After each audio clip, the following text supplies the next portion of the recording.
Welcome friends. तो आज एक बहुत ही इम्पॉर्टेंट वीडियो आपके लिए मैं बनाकर लाया हूँ। तो आज का हमारा जो वीडियो का मोटो है वो है जेके एसएसबी को समझना। यानी जो पेपर होते हैं उसकी एनालिसिस करना बहुत ज़रूरी होता है, ख़ास करके जो नए एस्पिरेंट्स हैं जो अभी ही जेके एसएसबी की फील्ड में आए हैं उनके लिए ये वीडियो बहुत इंपॉर्टेंट रहने वाली है, क्योंकि जेके एसएसबी के माइंड को समझना बहुत ज़रूरी है एग्ज़ाम को क्वालिफाई करने के लिए। तो आज हम जेके पुलिस सब इंस्पेक्टर का जो एग्ज़ाम हुआ है 27 मार्च 2020 को, उसको हम थोड़ा सा ब्रेक डाउन करेंगे। तो मेरा नाम है मोहम्मद इकबाल। आइए स्टार्ट करते हैं। सबसे पहले हम आपको बता दें, हम आज की इस वीडियो में जो 4 सेक्शंस हैं, जैसे कि री आरक्षण एक्ट में से 9 क्वेश्चन आए थे, हिस्ट्री में से 9 क्वेश्चन थे, पॉलिटी में से 7 थे, कंप्यूटर में 7 थे। तो ये 4 सेक्शंस को आज हम देखने वाले हैं। ओके, तो आइए स्टार्ट करते हैं। तो सबसे पहले हम रीऑर्गेनाइजेशन एक्ट की बात करें तो बहुत ही सिंपल क्वेश्चंस पूछे गए हुए थे।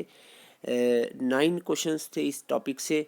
और सबसे पहला क्वेश्चन था, according to Jammu and Kashmir reorganisation act 2019 the union territory created without legislature. तो आपको ये क्लियरली पता है, सेक्शन 3 आपने रीऑर्गेनाइजेशन एक्ट की पढ़ी होगी कि formation of UT of Ladakh without legislature. तो आपको क्लियरली पता चल जाएगा लद्दाख ये यूटी है।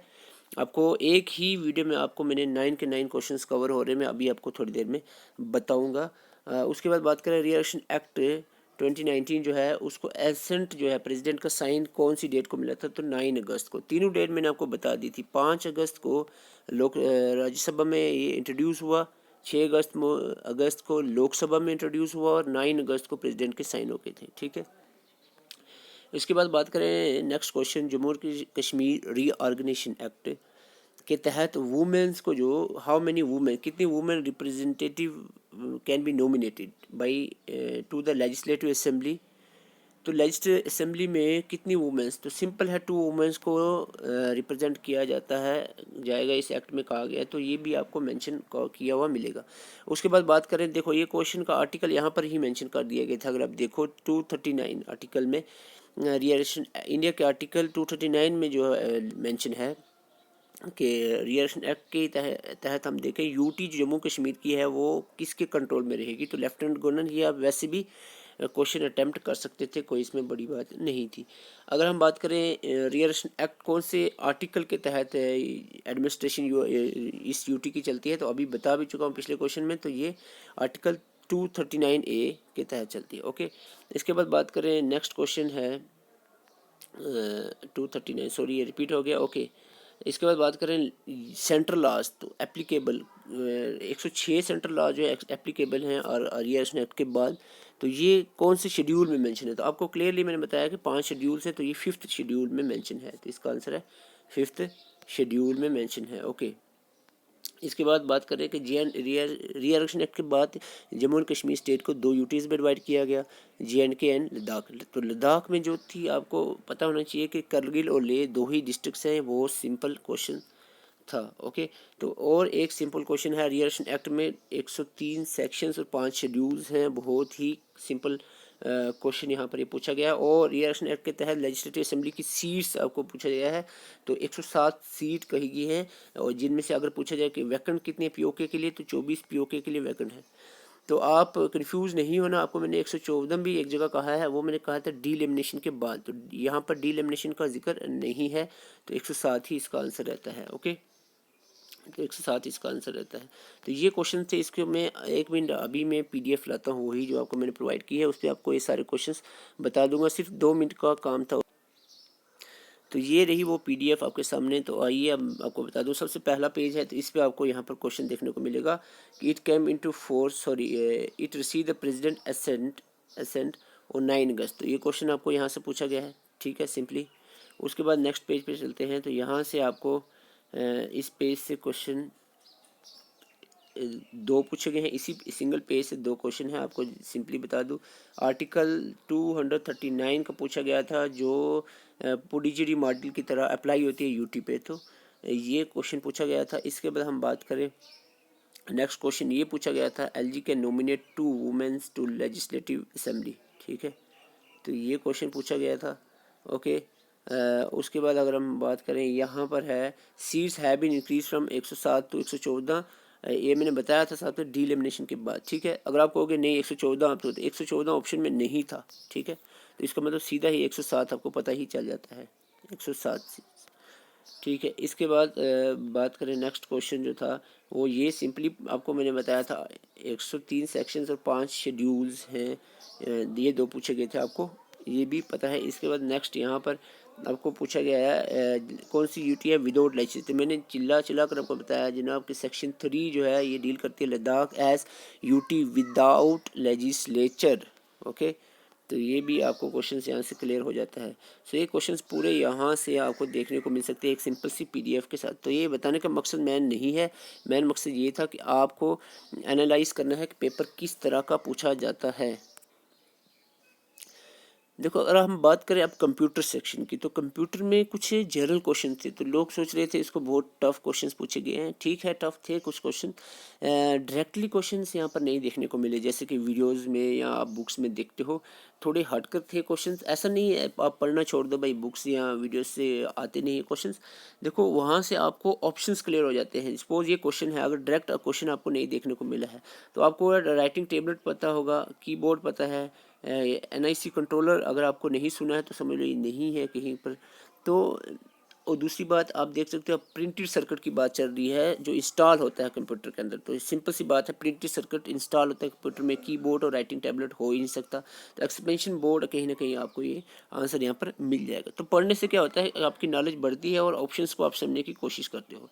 देखो ये एक बहुत सिंपल क्वेश्चन है। इंटरनेट की अगर हम बात करें तो वेब एड्रेस जो है, web address uniform resource locator जो है इसका राइट आंसर रहेगा। तो ये भी आप आसानी से कर सकते हो कि यूनिफॉर्म रिसोर्स लोकेटर। अब इसके बाद ये क्वेश्चन थोड़ा जनरल सा था कि ईमेल में क्या चीज़ का ख्याल रखना है। ईमेल जब फॉर्मेट करते हो तो entire message is not written capital letter, तो कैपिटल लेटर में पूरा मैसेज नहीं लिखना है, तो ये तो आपको ऐसे ही समझ आ जाता है। एक फुल फॉर्म पूछी गई थी EVM की, तो EVM जनरल अगर आप कंप्यूटर ना भी पढ़ रहे हो तो ये EVM की फुल फॉर्म आप बता सकते हो इलेक्ट्रॉनिक वोटिंग मशीन, ओके। एक और बात बता दूं, आप अब ऐसा नहीं कि आप पढ़ना छोड़ दो, कंप्यूटर की बुक पूरी पढ़ी थी क्वेश्चन कैसे आए हैं, ऐसी बात बिल्कुल नहीं है, पढ़ते रहो आप। ये पेपर जो था ये सेक्शन वाइज नहीं था, मिक्स था, तो इसीलिए इस तरह के क्वेश्चन थे, कम ज़्यादा भी थे, किसी सब्जेक्ट में नहीं थे किसी में ज़्यादा थे, लेकिन मैक्सिमम पेपर जो हैं वो JK SSB section wise conduct करती है। और जब सेक्शन वाइज पेपर बनते हैं तो सपोज 10 नंबर का मेंशन है कंप्यूटर, तो 10 क्वेश्चन कंप्यूटर से आने ही आने हैं। तो उस केस में क्या होता है कि कंप्यूटर के वही क्वेश्चन आते हैं जो आपने देखे होते हैं, ठीक है। अब हम बात करें तो आपको पता होना चाहिए कि कंप्यूटर में जो वेब पेज को लिखने वाली लैंग्वेज है वो है मार्कअप लैंग्वेज। तो मार्कअप लैंग्वेज कौन सी होती है? हाइपर टेक्स्ट मार्कअप लैंग्वेज, ठीक है। अब यहाँ पर D लग गया, इसकी वजह से बहुत सारे स्टूडेंट्स कंफ्यूज हो गए हैं। तो कंफ्यूज होने की बात नहीं, आप कॉन्फिडेंट रहें कि भाई मार्कअप लैंग्वेज वेब ब्राउज़र लिखने वाली लैंग्वेज, वेब पेज लिखने वाली, तो ये HTML ही है, तो इसका राइट आंसर ये है, ओके। इसके बाद आप बात करें इंटरनेट की, तो इंटरनेट पे ये क्वेश्चन आप ऐसे भी समझ सकते हो अगर आप डायरेक्टली नहीं आता। देखो फायरवेल आपको पता है अलग चीज़ है, हब क्या है ये भी आपको पता है।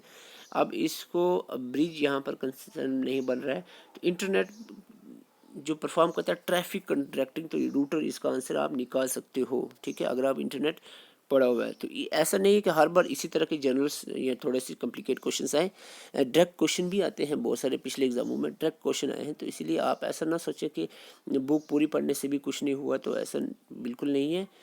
ये जो है पैटर्न चेंज होता रहता है, क्वेश्चंस जो सेट करने वाला है उसका माइंड भी चेंज होता रहता है, तो इसलिए आप कंटिन्यू पढ़ते रहें, तो रुकना नहीं है। Which are the following web browser, तो वेब ब्राउज़र आप सबको मालूम होना चाहिए। वेब ब्राउज़र मैंने आपको क्वेश्चन एक में बताया भी था, which are the following is web browser, ये सेम क्वेश्चन आपको देखने को मिला था। तो ये क्रोम जो है एक वेब ब्राउज़र है, बाकी जो है ये एप्लीकेशन सॉफ्टवेयर है, ये भी एप्लीकेशन सॉफ्टवेयर है। तो ये टीम व्यूअर पता नहीं क्या चीज़ है, ओके।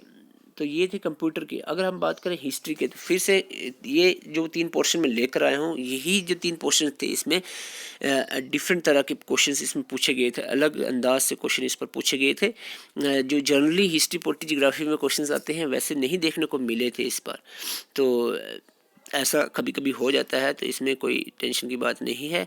तो आपको बता दूं यहाँ पर कुछ हिस्ट्री और पॉलिटी के मैं जल्दी जल्दी से क्वेश्चंस कवर करने की कोशिश करूँगा। कलिंगा वार के बारे में पूछा गया था। अशोका, आपने एंशियंट हिस्ट्री अगर आप पढ़ी है तो अशोका के बारे में पढ़ा होगा। कलिंगा वार जो बहुत मैन थी अशोका के दौर में, तो ये जो आज की मॉडर्न स्टेट में जो कलिंगा था जहाँ पर वार हुई थी, तो वो कौन सी स्टेट में, तो ये उड़ीसा के अंदर पाया जाता है। इसके बाद बात करें ये क्वेश्चन, सॉरी इसका आंसर ये बाल गंगाधर तिलक है, ये नहीं है। बाल गंगाधर तिलक इसका आंसर है, बाल गंगाधर तिलक, ये पहले आपको बता दूं। तो इसके बाद क्वेश्चन है कि national leader who try to arouse political consequence in the general population through the newspaper. तो न्यूज़पेपर लाइक इन्होंने न्यूज़पेपर के थ्रू जो है इन्होंने पॉलिटिकल इश्यूज़ को उठाया है। तो ये है केसरी और मराठा न्यूज़पेपर। तो ये आप समझ सकते हो, तो ये बाल गंगाधर तिलक ही हैं जिन्होंने ये केसरी न्यूज़पेपर लिखा था। ये आपको हिस्ट्री में देखने को मिल जाएगा। इसके बाद आप बात करें माउंटबेटन प्लान जो 3 जून 1947 को आया है, इसके तहत क्या हुआ था, मेंबरशिप कॉन्स्टिट्यूएंट असेंबली की रिड्यूस कर दी गई थी। तो ये 299 कर दी गई थी माउंटबेटन प्लान के तहत। और ये अब ये क्वेश्चन जनरल था, ऐसे आपको निकल जाता अगर आपने नॉन कॉपरेशन मूवमेंट पढ़ी है। तो आपको पता है नॉन कॉपरेशन मूवमेंट के दौरान peoples asked to boycott the foreign good, और इंडियन जो गुड है उनको यूज़ करने का कहा गया। उसके बाद चरखा जो है पॉपुलराइज हुआ था, खादी भी प्रमोट की गई थी इस रिएक्शन एक्ट के नॉन कॉपरेशन मूवमेंट के बाद। इसके बाद बात करें promotion of harmony between Hindu Muslims इकट्ठे हो गए थे इस दौर में। एक मास मूवमेंट थी ये 1920 में जो हुई थी, 1920 से 22 तक ये चली थी। और एबोलिशन ऑफ साल्ट टैक्स जो है ये बाद की बात है, 1930 दांडी मार्च के बाद हुआ था। तो ये यहाँ पर आपको पता है साल्ट लॉ का पास हुआ था 1930 में, साल्ट जो सत्याग्रह चला था। तो ये आपको 1930 की बात है, नॉन कॉपरेशन की नहीं है। तो आप कोई हिस्ट्री अगर आपने दोनों टॉपिक पढ़े हैं साल्ट लॉ के बारे में या दांडी मार्च और या फिर नॉन कॉपरेशन, तो ये क्वेश्चन निकल आता है। तो इसके बाद बात करें ब्रिटिश, आपको पता है जब 1857 का रिवाल्ट हुआ, उसके बाद 1858 में एक एक्ट आया, उसके तहत क्या हुआ था, जो रूल कंपनी के पास था, ईस्ट इंडिया कंपनी के पास, वो अब ईस्ट इंडिया कंपनी से होकर सीधा ब्रिटिश क्राउन के पास चले गए। तो ब्रिटिश क्राउन जो थी वो कौन थी, वो थी इस वक्त क्वीन विक्टोरिया। ओके, बहुत सारे लोगों ने एलिजाबेथ लगा दिया है, एलिजाबेथ तो अब की बात है, वो 1857 की बात चल रही है, यहाँ पर विक्टोरिया है आंसर। तो एंशियंट हिस्ट्री से मेडिवल में से अब मेरे हिसाब से कोई क्वेश्चन देखने को नहीं मिला है। तो एंशियंट हिस्ट्री से फिर से क्वेश्चन है, गंधारा स्कूल ऑफ आर्ट जो है किसके दौर में ये थे, तो ये कुशाना डायनेस्टी के दौर में ये देखने को मिले। फिर से मॉडर्न हिस्ट्री से क्वेश्चन है, तो ये न्यू इंडिया जो है, आपने न्यू इंडिया के बारे में सुना होगा या कॉमन व्हील के बारे में सुना होगा। ये पेपर्स थे, ये पेपर एनी बेसेंट ने लिखे थे अपने दौर में। ओके, ये क्वेश्चन बहुत ही कॉम्प्लिकेट था। आई डोंट थिंक कि किसी ने ये क्वेश्चन पढ़ के अटैम्प्ट किया हो। हाँ, ऐसे भाई तुक लग गया तो अलग बात है। गांधी जी ने उड़ीसा में विज़िट किया था, ठीक है, 1921 में। इनको कौन से फ्रीडम फाइटर ने इनवाइट किया था, तो ये थे गोपा बंधु दास, ठीक है, गोपा बंधु दास ने। तो क्वेश्चन ऐसे पूछे भी जा सकते हैं, ऐसा नहीं है कि आप हिस्ट्री पढ़ना छोड़ दो ऐसा क्वेश्चन आ गया, ऐसा नहीं है, आप हिस्ट्री पढ़ते रहो तो क्वेश्चन नेक्स्ट टाइम हो सकता है क्वेश्चन सीधे आपको पूछे जा सके। तो ये भी उसी तरह का क्वेश्चन था। सोशल अपराइजिंग, जो सोशल मूवमेंट्स आपने पढ़ी हैं 19वीं सेंचुरी की, तो उसमें एक क्वेश्चन था कि किसने कहा था one cast one religion one God, तो ये थे नारायण गुरुजी ने।